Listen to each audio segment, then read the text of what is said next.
Hello everyone and welcome. Today I want to take time to thank all the people that are subscribers to this channel. Whenever you subscribe and you pay attention, it gives a lot of encouragement, and I really want to thank each one that has took time to do that, and that means a lot to any of us who make videos and post things like this. We really appreciate it, and I hope that it is always something that is useful and helps somebody to consider all the things that we put out there and explore these subjects. Whether we're right or wrong in some of the things we talk about, it's always good to explore the subjects. And I want to thank everybody so much for subscribing to my channel, and I want to also say a special thank you to Antarctic Warrior. He's a great YouTuber, a great flat earther, and I want to give a shout out to him. And today I want to talk about magnetism on the flat earth. That's going to be the subject that I'm going to try to discuss in some detail. Really don't know how much that I can go into this subject because there's just so much I don't know. But I do want to talk about it, and the reason is to provoke people to discuss this and to think about it and to question how things really work. The world we live in is so strange, and we think we understand it until we start to explore what we think we know. And then we find there's faults and gaps in the knowledge that we think we have. But anyway, on this little model here, this would be the North Pole at the center of the flat Earth, and this, of course, is the southern pole, the boundary, which is completely different from what you would see on the globe model.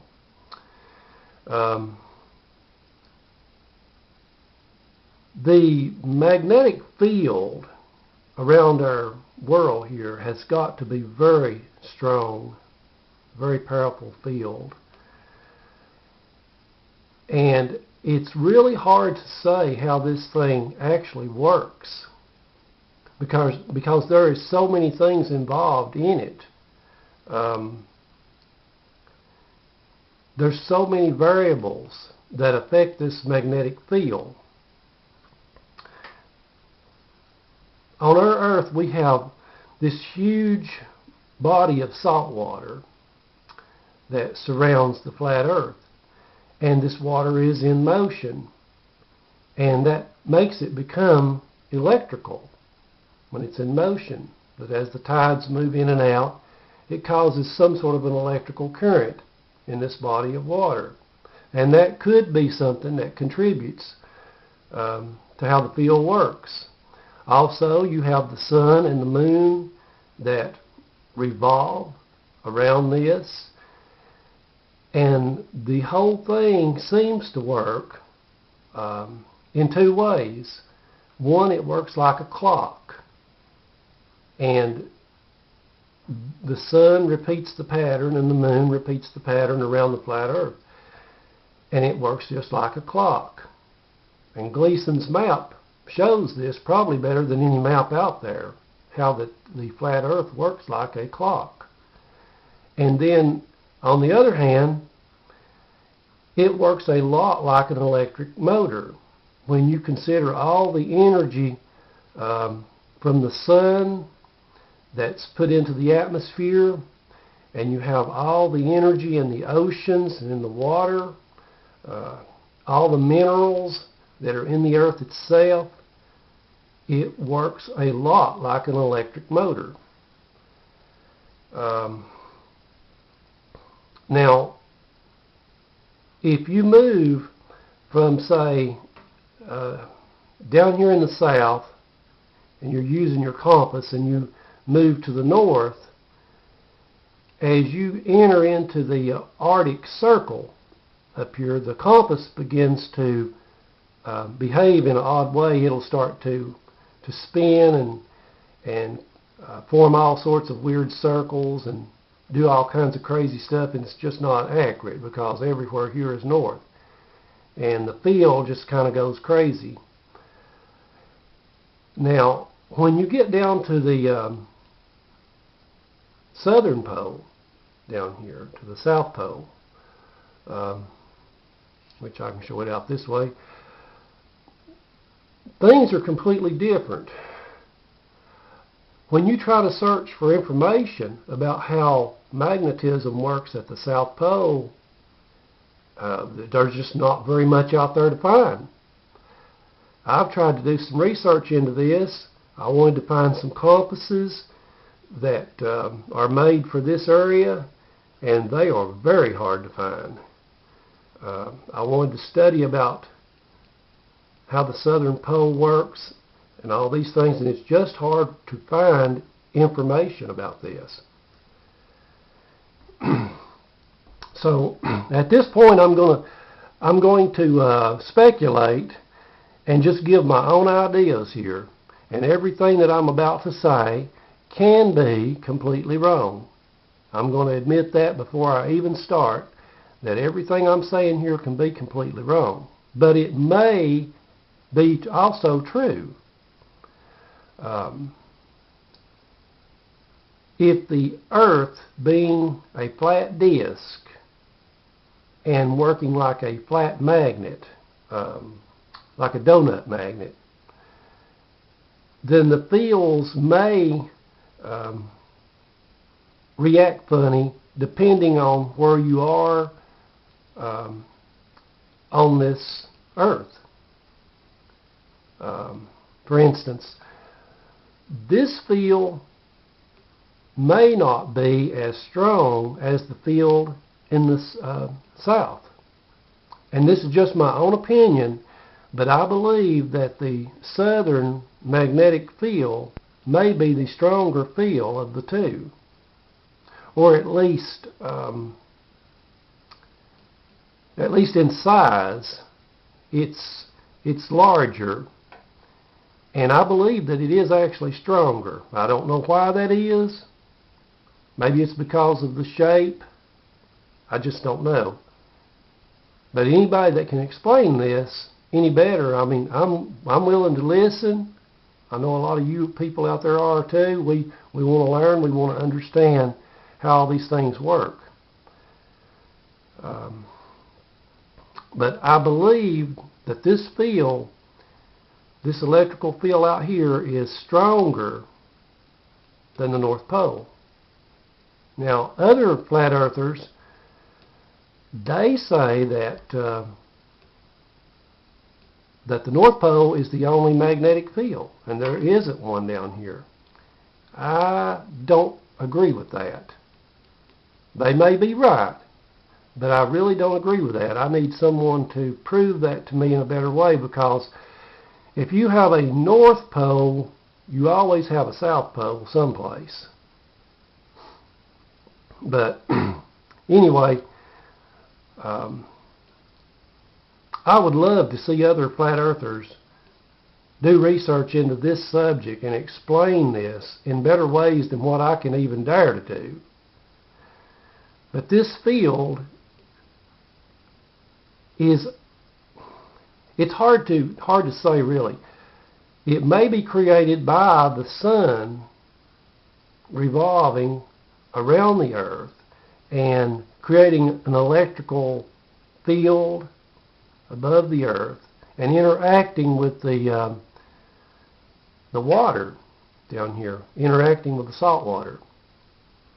Could be, and it could not be. I may be completely wrong on that too, but anyway, those of you out there who have very scientific minds and understand magnetism and electrical fields in water could probably explain this really well.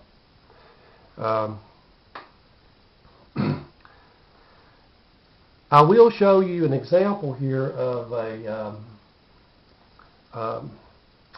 disc magnet or donut magnet, and I'm going to try to do a small experiment, and my experiment may not mean anything. I don't know, because I'm still learning just like a lot of you people are, but I want to give you something to think about here. And I'll have to readjust my camera just a little.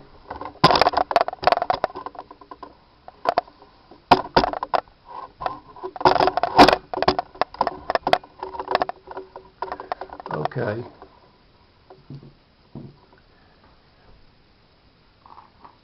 Now here is a disc magnet, and it looks a lot like the picture I've been showing you. If you take a needle and you try to bend it toward the center, which would be the North Pole, if you notice it begins to spin like the compasses do. And when you go this way, it seems the pull is even stronger. At least in my opinion. I may be wrong about this, but it seems the pull is even stronger at the edge. Now, what I've tried to do, I've actually tried to make this needle come on the inside of this circle and attach itself. But when I release it, even when it's leaned forward toward me, it flies back to the edge. It goes to the outer edge. So that's where I got my opinion that the outer edge is the stronger part of the magnet, or magnetism. So let's try this again to show you that we'll do that every time. And there it is. It goes to the edge. I don't know why that happens, but it does. It always goes to the edge. It doesn't matter if I try to lean it in, it still goes to the very edge of this. Now, maybe this means something in the flat earth model. I don't know. I cannot be sure. I just don't know enough about it. But I'm saying there's a possibility that the outer edge could be stronger. They say it affects the compasses different down there. I've heard people say that you cannot take a compass that's made for the northern hemisphere and get it to work at all or to function correctly in the southern hemisphere. That weird things happen. I haven't been there. I haven't tried that. I don't know. I can't verify it or deny it. But I have heard others talk about it, and they say something weird happens with compasses in the southern hemisphere. And this little experiment makes me believe that that's very true. When I try to pull this needle toward the center and release it, it ends up on the edge. So some of you people out there may have a lot of ideas on this. You may be able to explain all this in a far better way than what I can. But anyway, I've been thinking about this for some time, and I wanted to put it out there and let it be something to consider as we all study this subject. I wish we all knew the answers, but we don't. We have to work on it from whatever angle that is available to us and do our own experiments and tests and all these things.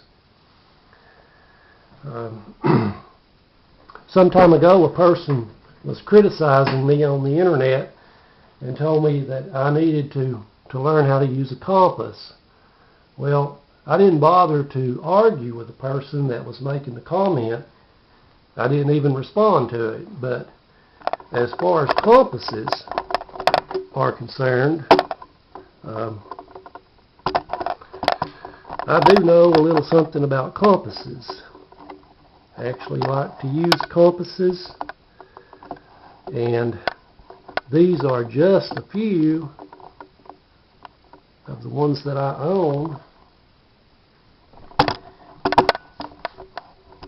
This one with the wristband, that's a small compass that you wear when you hike in the woods or whatever. It's really useful. First time I ever used it, I really liked this compass. It's one of those jobs from eBay. It wasn't very expensive, but it's really, really nice. And this one, let me get this down here. This compass is your base plate compass. A lot of people talks about these when they teach how to use maps and all that stuff. And they're a very nice compass. And here is a compass I've never seen on YouTube. And this one I ordered from eBay also. It's a base plate compass that's also a sight compass. Now you will get some sun reflection off the glass, the glare, and I don't like that. But for a map compass, this thing is really awesome. You can put it down there and it gives you about 6 inches to work with on the base plate. And this other one is a, oh, I cannot remember the name, I'm sorry, a military type compass. And the thing I like about this one is it has this little viewfinder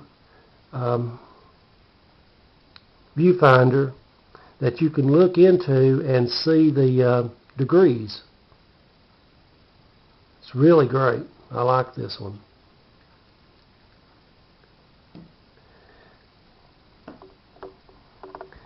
And one more thing that I'll mention here, but I'm not going to go into this subject, but I will show you an example of it. This is a solar compass that I have been working with for some time. And it looks very simple, so simple that you can laugh about it. It doesn't look like much of anything, but I promise you this works. And if you need to know your direction for north, this will show you north. And it's all about 90-degree angles and how you align the shadow from the sun. You don't have to put sticks in the ground. You don't have to wait 15 minutes to take a reading if the sun is out. All you need to know is if it is before noon or afternoon. That is to use this. If you know the time of day, you can get a very accurate reading on north with this. As strange as this thing appears, it actually works.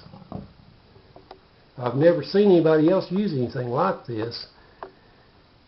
And I came up with it on my own because I wanted to find a solar compass that was reliable, and the others that I have seen just didn't work the way that I would like for them to. So I studied the subject for a while, and I discovered that it was possible to find north very easily using a solar compass. And it seems to work any time of the year, winter or summer. I've tested it in the winter and the summer, and it seems to work just fine. And I think it would work below the equator just as good, but it would just be facing, the shadow would be facing in a different direction, of course, but that could be worked out very easily. Anyway, I know I'm off subject here with all this, but it does relate a little bit to what I'm talking about.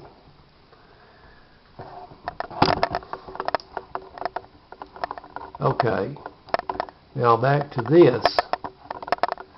For all you people out there that are studying about the flat earth and how things work, we need to know how this magnetic field works.